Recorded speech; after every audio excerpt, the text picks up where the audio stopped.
data, kuri uyu munsi tugiye kuganira ku ijambo riri mu baroma igice cya 10 kuva ku murongo wa mbere kugera ku murongo wa 4. Mbere yuko tuhasoma ariko nagira ngo manze twibaze bino bibazo kugira ngo wenda iri jambo tugiye kwiga rize kubisubiza. Dushobora kwibaza uburyo kugira ngo tuze kubirebaho uburyo twabona gukiranuka kw'Imana. Ese gukiranuka kw'Imana birashoboka ko twabikorera bigashoboka, twabikorera mu mirimo bigashoboka, twafasha abantu, twagira dute? Turaza kureba nimba uko gukiranuka kw'Imana byashoboka ko tukubona dutyo. Ese byagenda bite kugira ngo tukubone, kuko tubona ko nta muntu n'umwe uzakandagira mu ijuru adafite gukiranuka kw'Imana, adasa nkayo. Tukibaza rero uburyo twabasha kwinjira mu ijuru kandi tuzi ko Imana ikiranuka, yera, nta cyaha kiri muri yo.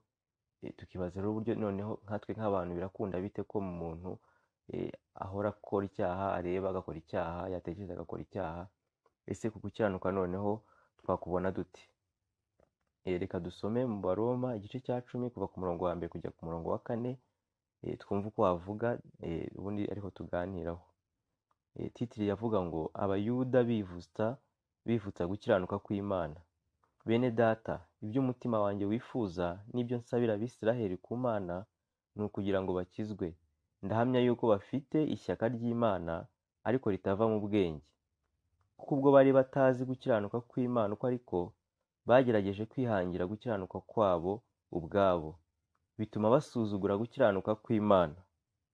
Kuko Kristo ari we amategeko asohoraho, kandi niwe uhesha uwizera wese gukiranuka.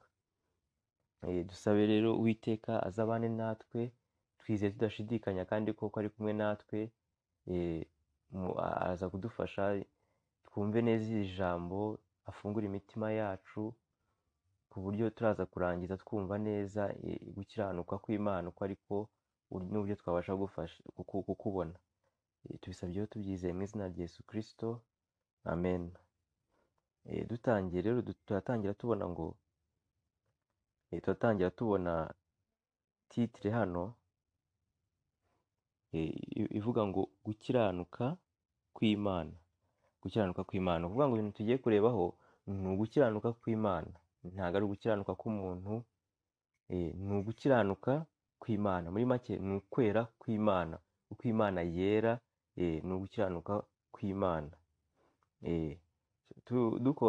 Dusomye rero ku murongo wa mbere, bene data, ibyo umutima wanjye wifuza n'ibyo nsabira Abisiraheli ku Mana ni ukugira ngo bakizwe.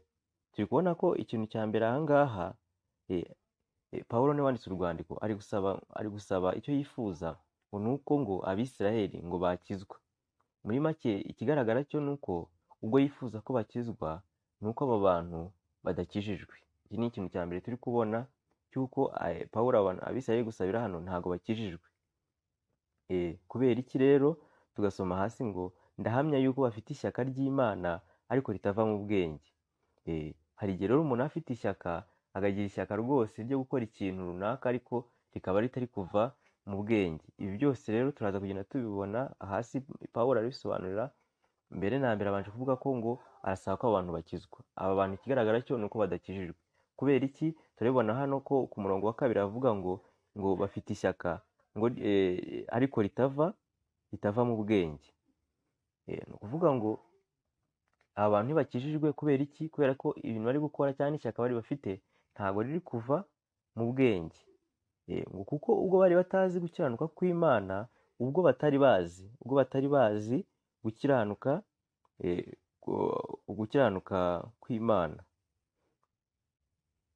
kw'Imana uko ariko, bagerageje kwihangira gukiranuka kwabo ubwabo. Uvuga ngo ubwabo bihangiye gukiranuka kw'Imana, bahangiye gukiranuka kwabo ubwabo. Ni ukuvuga ngo hejuru icyo twabonye tugiye kwiga ni ugukiranuka kw'Imana. Ariko Abisiraheli bo impamvu badakijijwe, Pawulo ari kubivuga hano ngo ubwabo bihangiye gukiranuka ubwabo.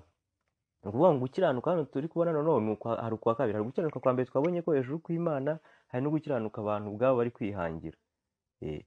Noneho hasi bavuga ngo bituma basuzugura gukiranuka kw'Imana. Ni ukuvuga ngo uko bihangiye gukiranuka kuve kwabo byatumye basuzugura gukiranuka kw'Imana.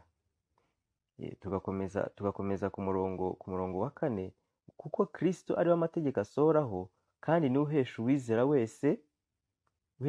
wese gukiranuka.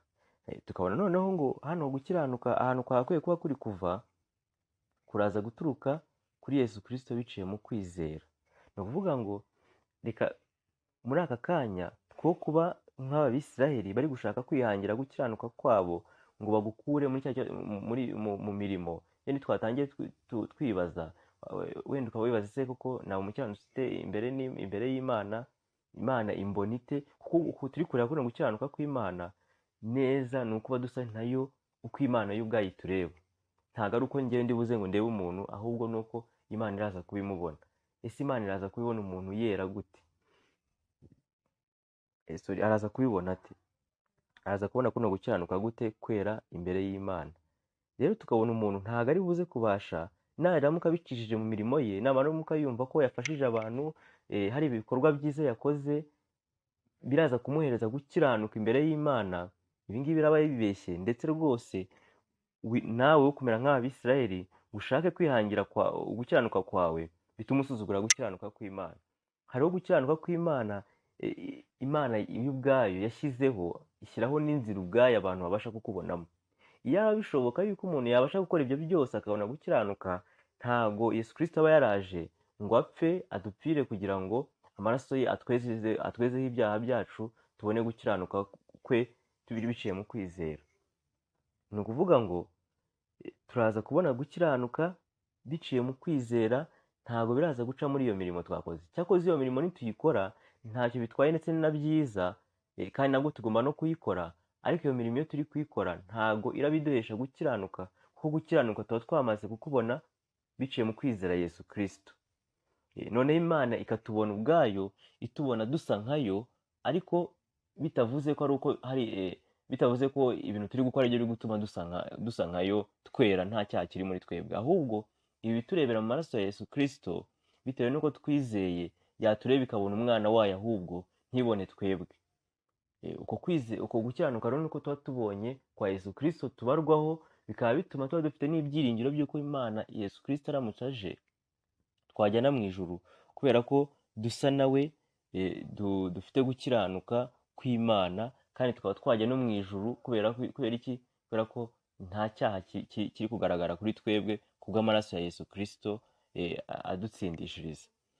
Rero ndagira ngo umuntu wese uri kumva ibi bintu turi no gusomera ijambo, amenye neza ko gukiranuka kw'Imana kubonerwa mu kwizera Yesu Kristo. Kandi iyo twizeye tugira imirimo tugenderamo, twateguriwe n'Uwiteka.